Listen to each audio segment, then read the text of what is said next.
آج جب ہم ارد گرد دیکھتے ہیں تو ہر طرف گوٹھ برباد، نگر غرق، سلگتی آنکھیں، ٹھنڈے چولہے، ہونٹوں پہ آہیں مچلتی ہیں، سینوں میں غموں کا میلہ ہے، قہر ہے، قیامت ہے، بھوک ہے، زندہ چلتی پھرتی لاشوں کا سمندر ہے، ایڑیاں رگڑتے ہوئے، دھتکارے جانے والے، ذلت کے مارے لوگ ہیں، اعصاب شکن مناظر ہیں، قبرستان گونگے ہیں، ایک رقص بسمل جاری۔ اس سورج نے دیکھا کہ وہ وقت بھی تھا جب بیٹیوں کو زندہ دفنایا جاتا تھا۔ پروردگار کو اس امت پر رحم آیا اور نبی خدا کی شکل میں، رسول خدا کی شکل میں اس امت پر رحمت کو بھیجا۔ اور پھر جب اس نبی خدا کا دل لوگوں کی بے اعتنائی اور ان کے برے رویوں کی وجہ سے پریشان ہونے لگا تو اس پروردگار نے اس نبی کے دل کی ڈھارس کے لیے، نبی کے دل کے سکون کے لیے ایک بیٹی کو بھیجا اور تمام عالم کو پیغام دے دیا کہ بیٹی معاشرے کے لیے باعث رحمت ہے۔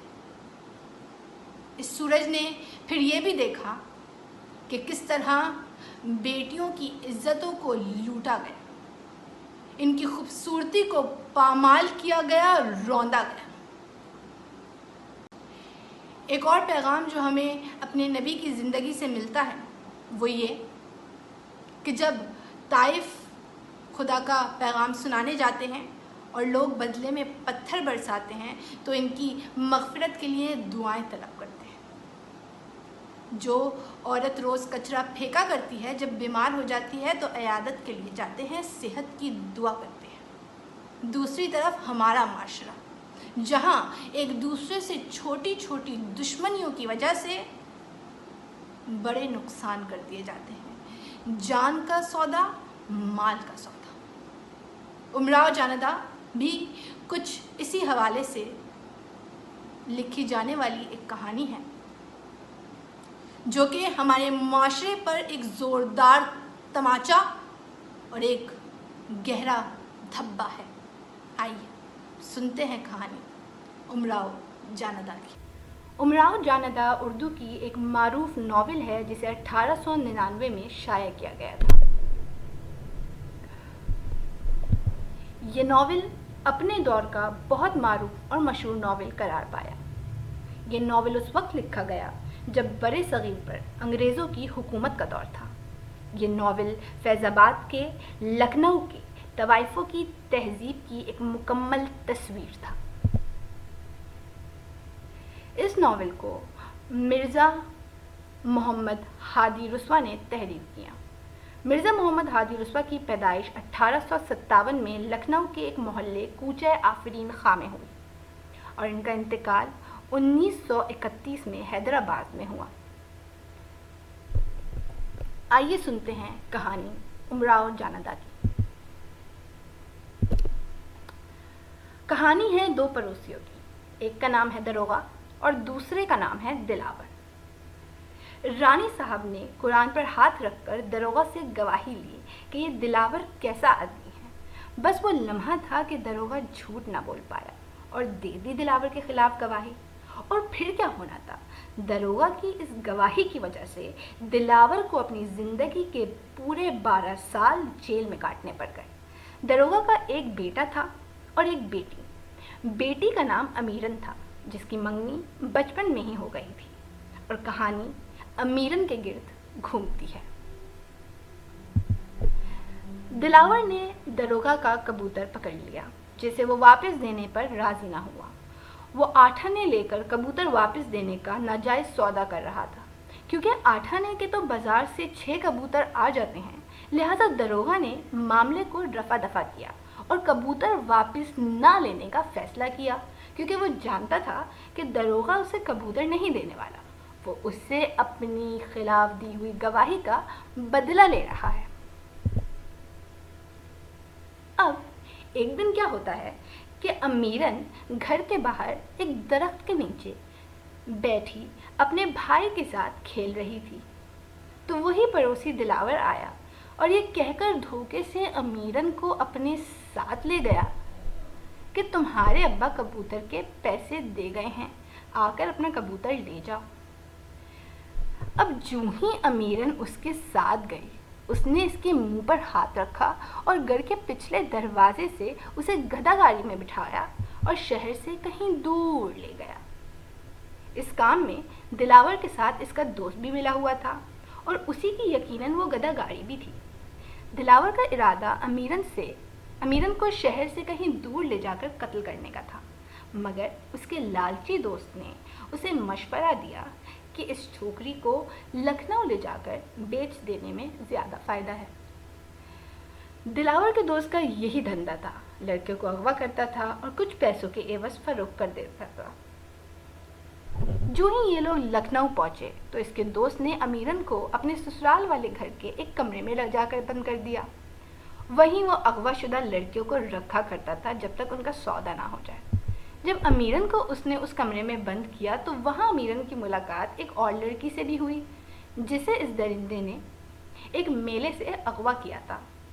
کیونکہ اس لڑکی کا رنگ ذرا صاف تھا اس لیے اسے ایک عورت اپنے بیٹے کی دلہن بنانے کے لیے خرید کر لے گئی تھی، جبکہ امیرن کو اس نے طوائف کے اڈے پر 250 روپے میں بیچ دیا اور یہ طے پایا کہ رقم دلاور اور اس کے دوست میں آدھی آدھی تقسیم ہوگی۔ اور پھر کیا ہونا تھا؟ ایک طرف امیرن کے ماں باپ رو رو کر ہلکان ہوئے جا رہے تھے اور دوسری طرف طوائف کے کھوکے پر اسے خان صاحب سے گانا سکھا کر طائفہ بننے کی تربیت دی جا رہی تھی۔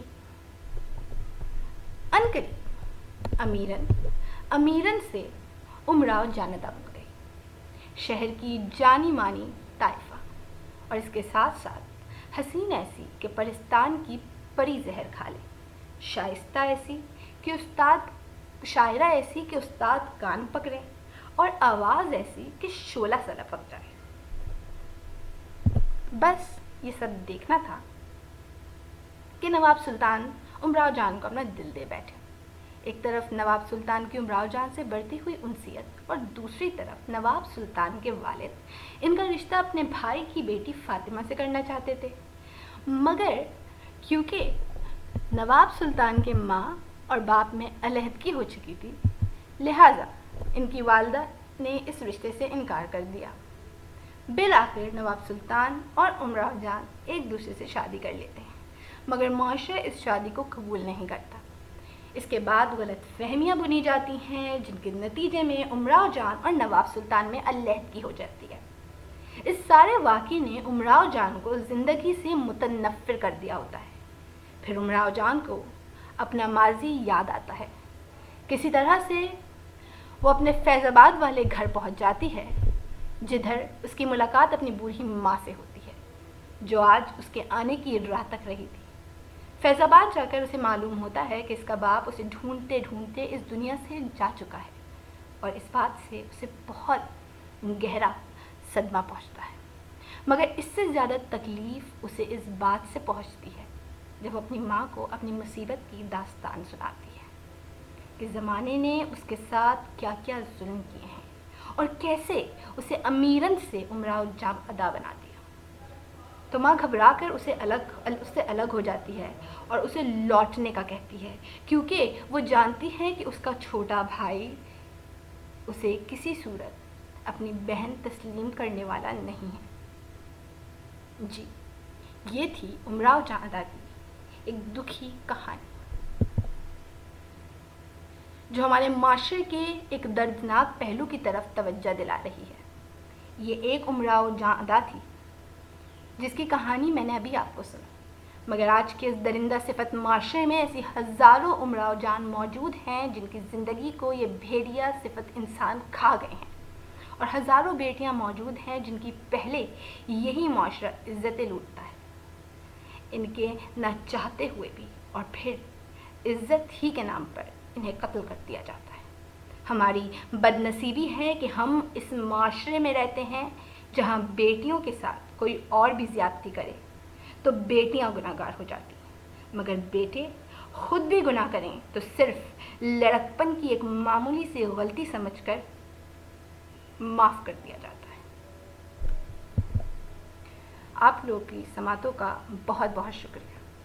خبر تحیر عشق سن، نہ جنوں رہا نہ پری رہی، نہ تو رہا نہ تو میں رہا، جو رہی سو بے خبری رہی، چلی سمت غیب سے ایک ہوا کہ چمن ظہور کا ڈھل گیا، مگر ایک شاخ نہال غم جسے دل کہے وہ ہری رہی، وہ عجب گھڑی تھی میں جس گھڑی لیا درس نسخہ عشق کا، یہ کتاب عقل کی طاق میں جو دھری تھی یوں ہی دھری رہی۔